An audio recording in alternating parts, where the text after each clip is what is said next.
Hey students, I can imagine right about now you are a bit tired of being cooped up in the house with your parents and your siblings, and you're probably getting on each other's nerves.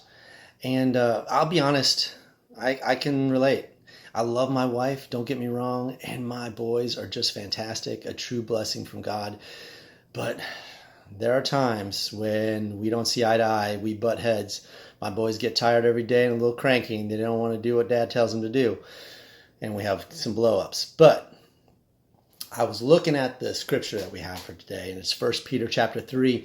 And in there, Peter has some great advice, some practical advice for us on how to get along with other people.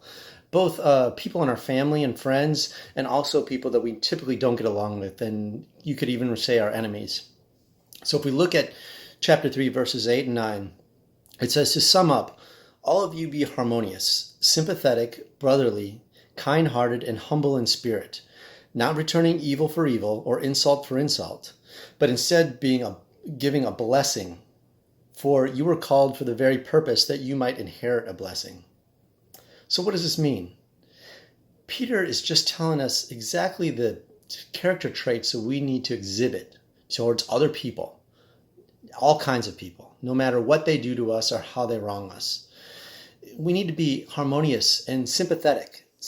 We have no idea what kind of situation these people are coming from or why they were rude to us or disrespectful. It should not be a cause for us to bite back at them or be rude towards them in return. He said, we need to understand where they're coming from. We have no idea the situation that they're dealing with that might be causing them to react the way they are.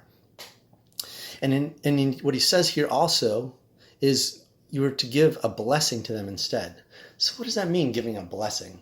I think what he's saying here is we need to not only just forget about what that person did to us, but actually forgive them for that. It was actually Peter who went to Jesus. It's recorded in Matthew chapter 18. He says, Jesus, how many times should I let my brother sin against me and still forgive him? Should it be 7 times? And Jesus says, no. He says, matter of fact, it should be 70 times, 7 times.